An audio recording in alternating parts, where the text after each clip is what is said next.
terhormat juga tadi dari pengurus PD IAI Yogyakarta, PC Kota Yogyakarta, ada juga perwakilan dari Balai Besar POM, Dinas Kesehatan, tentunya narasumber tadi Bu Trianti dan juga Bu Bondan.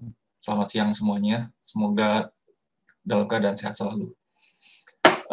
Dalam kesempatan yang berbahagia ini, izinkan dari Halodoc, saya ingin menyampaikan yang sesuai dengan topik yang kita bahas pada kesempatan pagi ini tadi mengenai bagaimana sih sebetulnya praktek pelayanan e-farmasi yang sudah kita coba dari Halodoc coba lakukan, walaupun kita sudah 4 tahun merintis bidang usaha seperti ini, tapi kita lihat dalam masa pandemi sudah setahun terakhir ini ternyata itu juga banyak memberikan perubahan yang sangat signifikan terhadap perilaku konsumen. Saya akan izin share screen.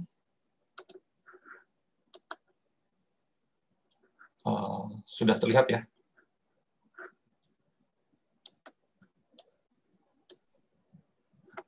Sudah, Pak. Ya, baik. Saya akan lanjutkan.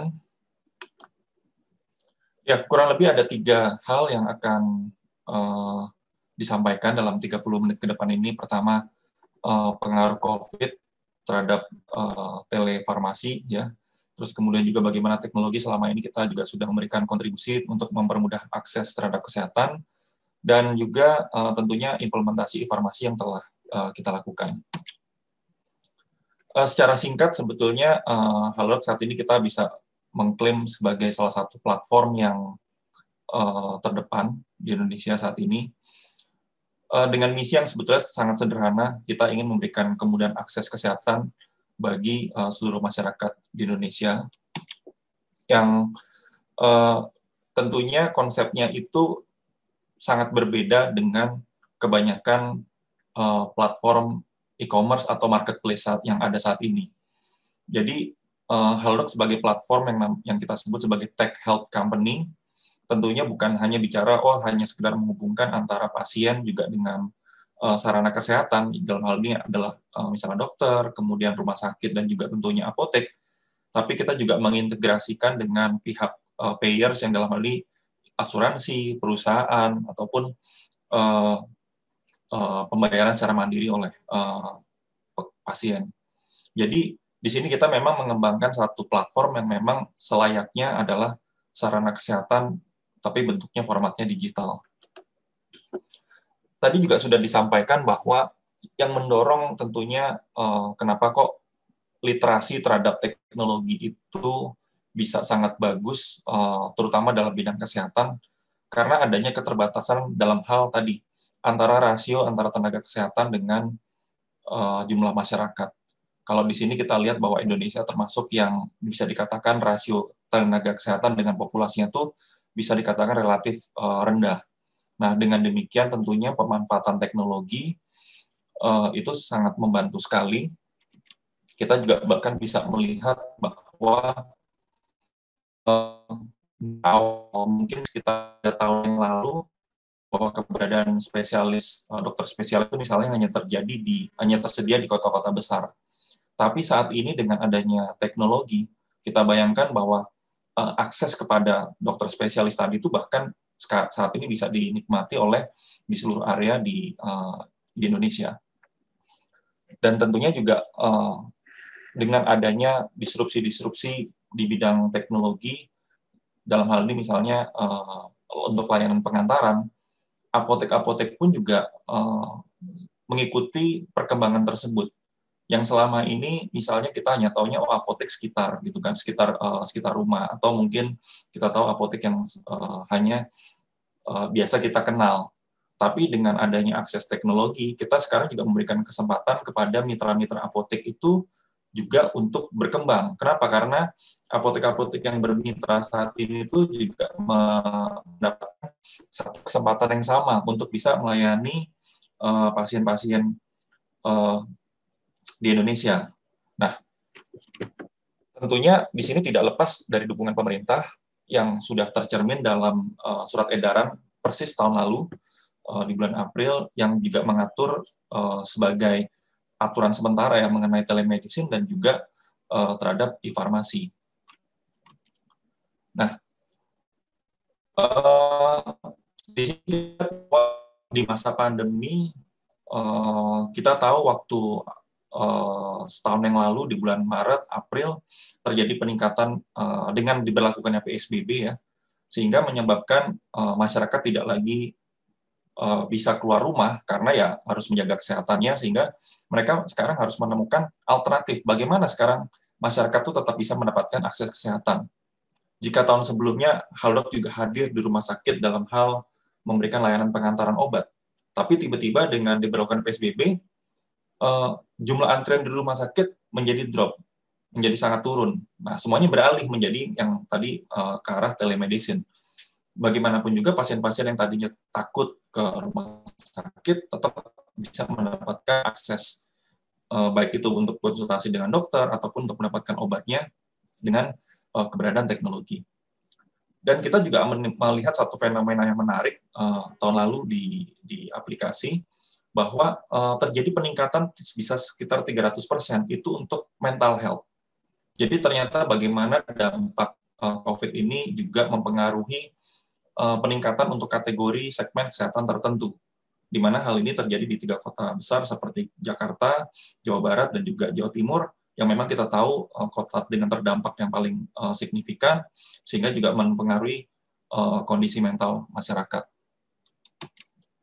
Nah, ini satu informasi juga yang sangat menarik untuk di bidang farmasi. Contoh misalnya, sebelum COVID itu biasanya transaksi yang biasanya apa sih obat yang dicari di aplikasi kesehatan, itu selalu terkait dengan cough and flu, menstruasi, masa kehamilan, dan juga masalah pencernaan.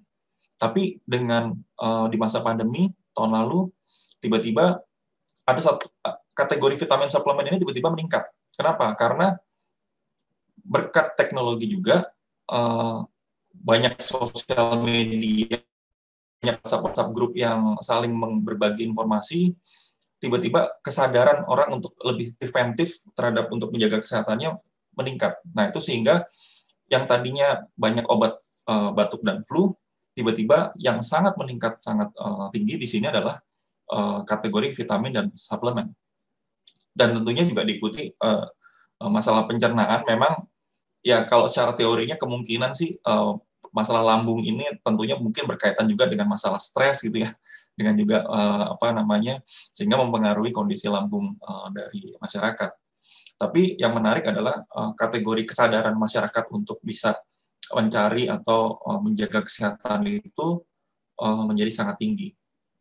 Nah, sebagai tambahan tadi yang sudah disampaikan, perilaku masyarakat yang saat ini untuk mengkonsumsi obat rutin yang biasanya mereka dapatkan di rumah sakit atau mereka harus datang ke apotek, juga meningkat transaksinya di online. Di sini bisa tercermin dengan peningkatan pembelian obat hipertensi yang mencapai 155%, obat jantung, dan juga untuk diabetes. Jadi inilah perilaku-perilaku yang kita tangkap selama masa pandemi. Secara angka, ini yang bisa diklaim saat ini memang kita termasuk salah satu yang terdepan dengan user satisfaction yang bisa dibilang sangat tinggi, yaitu di mana 80% pengguna kita itu sifatnya sekarang adalah returning users, artinya orang yang selalu kembali lagi. Jika dicek melalui aplikasi pun, rating Halodoc saat ini, baik itu di Play Store Android maupun di App Store Apple, kita ratingnya di 4,9. Dan tentunya kita tidak bisa berjalan tanpa adanya dukungan dari stakeholders, dari pihak regulasi pemerintah, baik dari Kemkes, Kominfo, Badan POM, dengan Ikatan Dokter Indonesia, dan tentunya juga dengan Ikatan Apotek Indonesia, yang saling mendukung pemanfaatan teknologi dalam masa pandemi ini.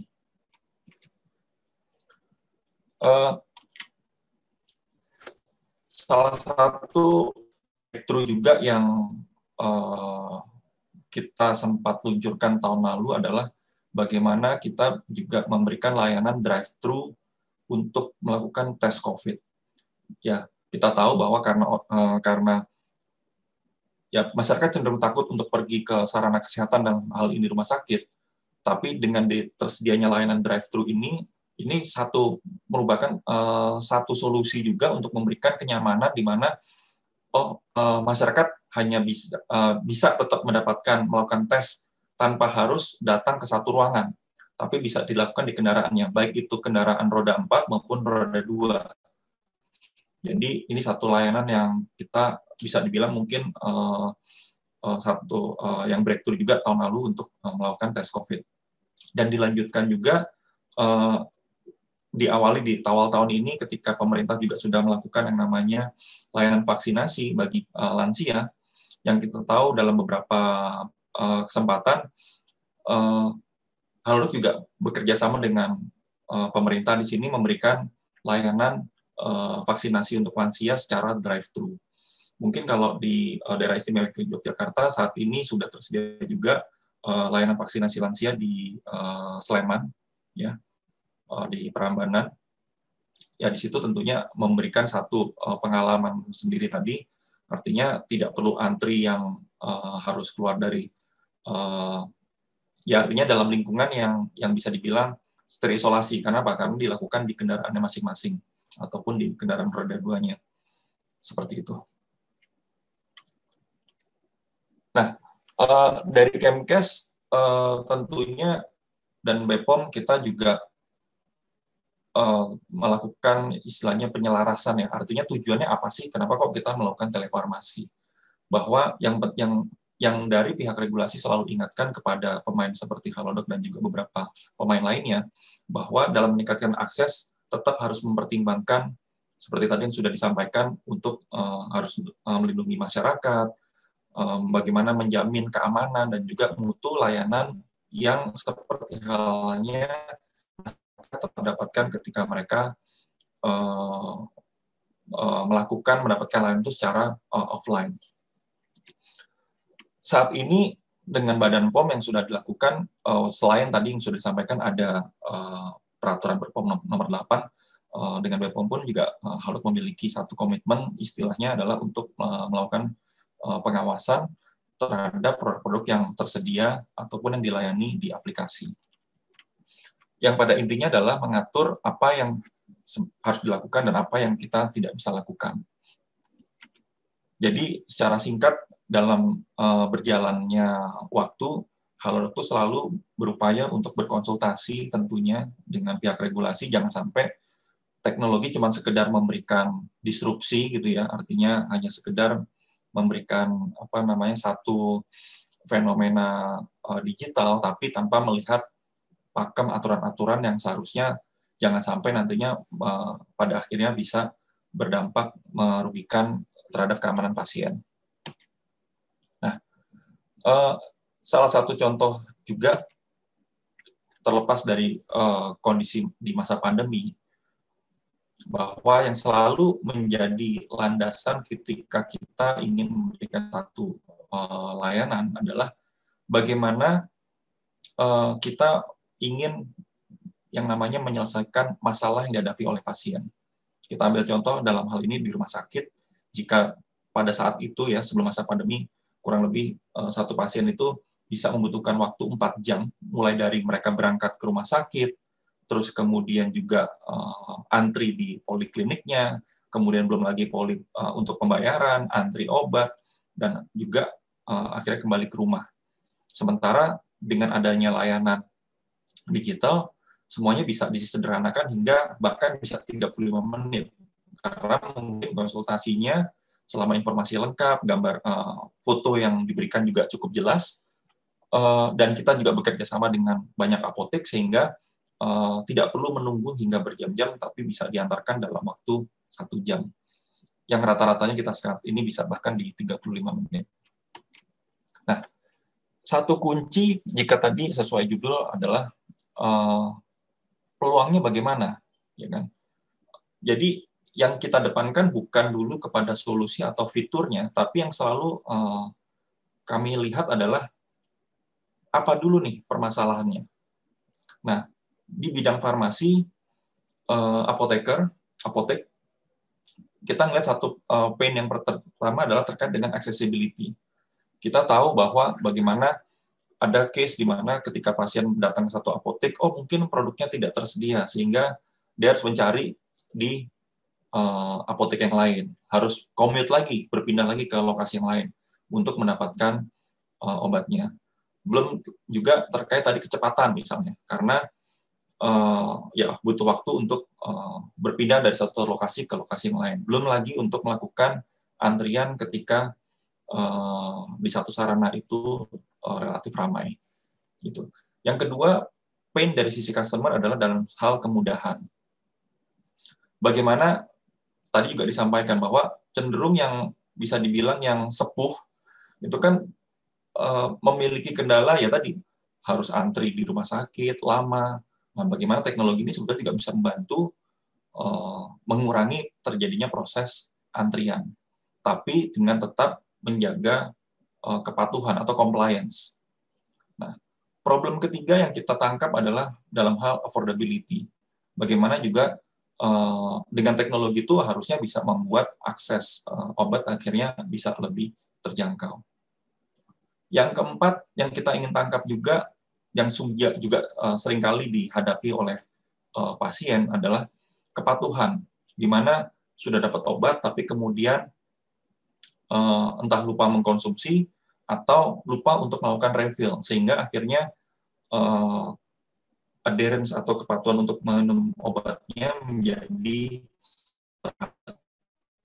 Nah, yang terakhir adalah tentunya di bidang informasi.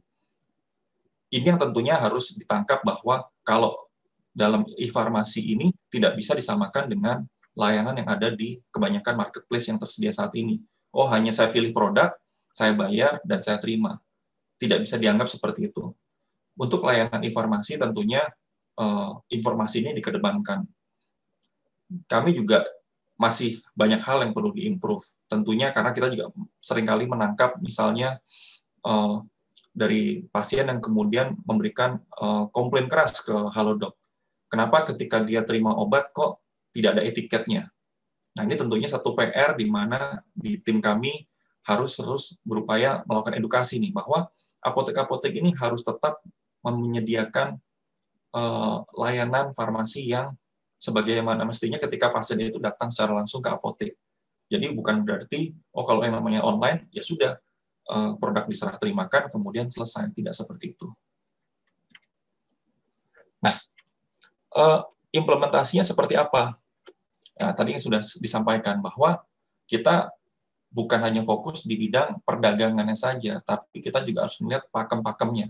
Misalnya tadi sudah ada yang sempat bertanya juga, narkotik psikotropik seperti apa? Baik dari Kemkes maupun Badan POM sudah sepakat bahwa kedua kategori tersebut saat ini masih dikecualikan. Itu satu hal. Produk-produk yang sediaan injeksi juga sama, kecuali yang mungkin yang sifatnya insulin itu masih bisa tersedia. Terus kemudian harus ada konsultasinya, harus ada resepnya. Resepnya bisa diupload atau harus dengan resep elektronik.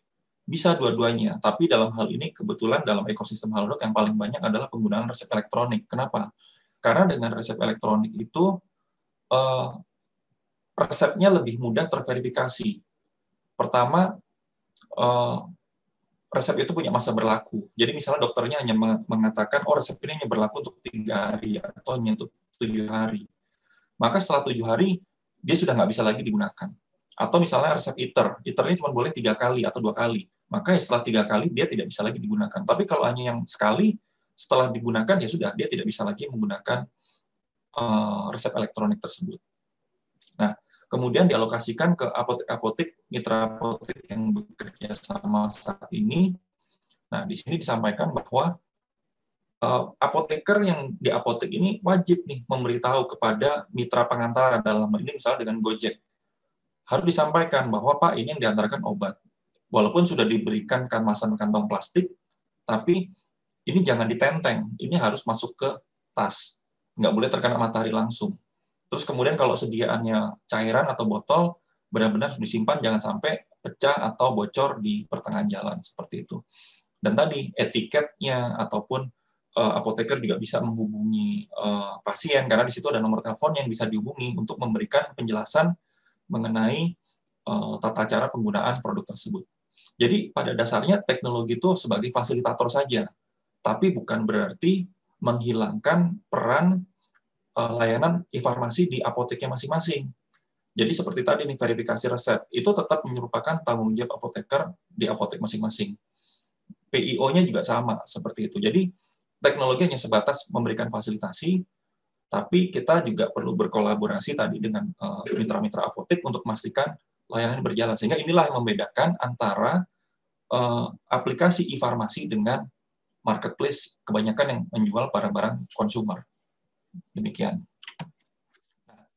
Tentunya dengan e-farmasi di Halodoc saat ini, walaupun ini masih dalam diskusi, tapi yang terjadi saat ini sudah terbentuk peranan apoteker dalam e-farmasi. Di sini saya kelompokkan menjadi 3 hal. Pertama, dalam hal katalog. Tidak seperti marketplace yang biasanya sellernya itu penjualnya tulis sendiri nama produknya. Kayak tadi sudah dicontohkan oleh Bu Trianti gitu ya, dalam temuan-temuan di screenshot-nya gitu kan.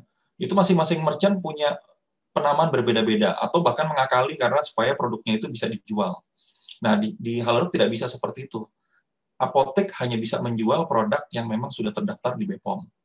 Dan produk-produk apa yang boleh dijual secara daring. Itu yang pertama. Terus kemudian penamaannya juga kita standarkan supaya customer juga pasien tidak bingung gitu kan. Apa nih bedanya ini dengan yang ini? Karena penamaannya kita standarkan. Kemudian juga di situ ada produk informasi yang disiapkan oleh tim apoteker yang di bidang penyusunan katalognya. Jadi baik itu merefer kepada milik dari pabrikan masing-masing maupun dengan membaca yang informasi yang ada di ISO gitu ya ataupun NIMS untuk memastikan bahwa informasinya itu lengkap. Itu area pertama peranan farmasi di Halodoc. Yang kedua adalah dalam hal kualitas layanan informasi. Nah, juga sama nih, tidak seperti kebanyakan marketplace di mana sekedar masukkan email kemudian sudah bisa berjualan.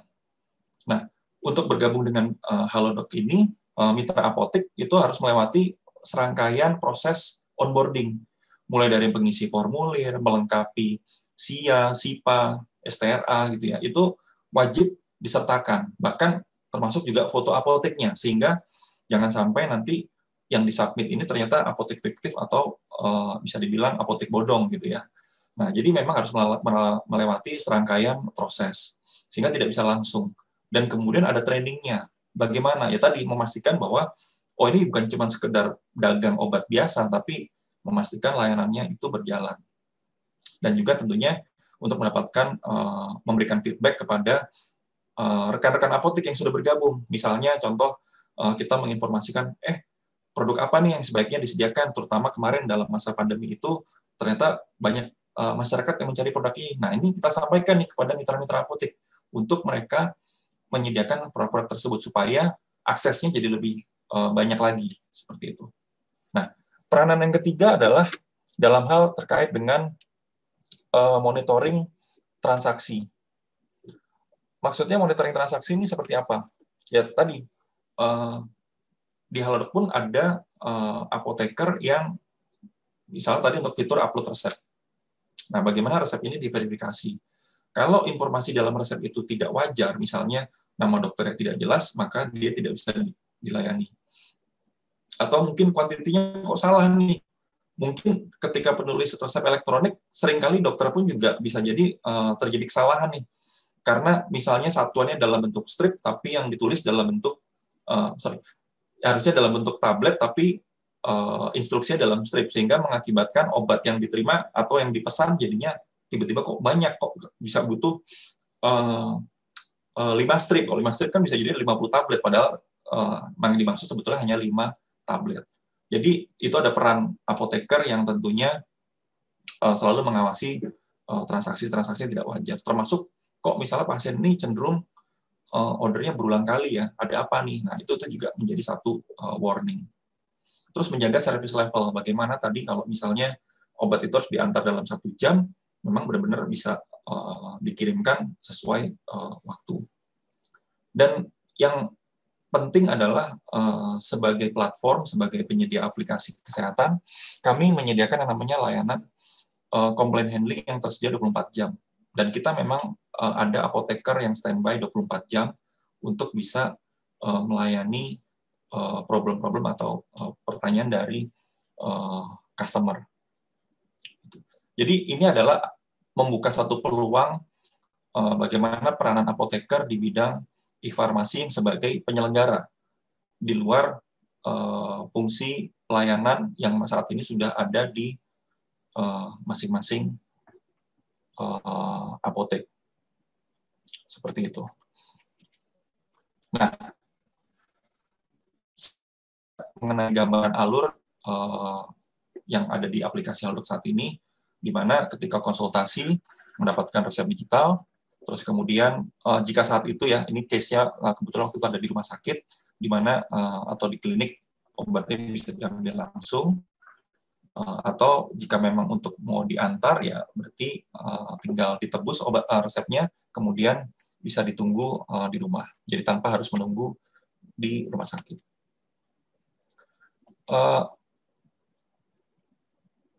Jadi ketika menerima pesanan di sini ada informasi nama dokternya, ya, ada nomor nanti juga apa namanya, jika ada informasi kurang jelas bisa menghubungi customer service Halodoc pun. Jika misalnya masih meragukan nih, ini kok kombinasinya seperti ini ya, atau misalnya atau tidak apoteker merasa bahwa oh ini harusnya nggak seperti ini nih kombinasinya, atau ini ada kontraindikasinya. Nah, ini bisa langsung menghubungi pasiennya saja untuk menanyakan kembali apakah betul informasi yang disampaikan itu sudah benar atau tidak. Ini fitur yang sedang ada dua sebetulnya, baik yang telepon langsung ataupun nanti misalnya ada layanan video call yang masih dalam proses pengembangan juga tentunya. Nah, jadi saat ini kenapa kok bisa dibilang masyarakat memilih Halodoc? Karena pertama bisa dikatakan secara layanan kita bisa mengantarkan dalam waktu kurang lebih 35 menit obatnya sudah bisa diterima. Jadi sama dengan waktu kita harus habiskan ketika kita mau keluar rumah kemudian untuk tiba kembali. Dengan ketersediaan 92% secara nasional, ini juga satu pekerjaan yang tidak mudah. Bagaimana kami harus meyakinkan kepada mitra-mitra apotek untuk mau menyediakan suatu produk yang memang saat ini sedang dicari oleh masyarakat, terutama spesifik di satu daerah. Seperti itu. Jadi permintaan produk itu tuh tidak sama di semua wilayah, tapi sangat localized. Nah, di sini peran kita untuk selalu mencoba meyakinkan bahwa ini yang produk ini banyak dicari di satu area tersebut. Kurang lebih ini yang bisa disampaikan mengenai bagaimana implementasi e-farmasi di Halodoc. Saat ini kita juga ada 3.000 lebih mitra apotek ya, di Sumatera, di Pulau Jawa, Kalimantan, bahkan kita juga sudah ada di Papua. Demikian pemaparan singkat mengenai e-farmasi. Selanjutnya saya kembalikan lagi ke moderator Bu Linda.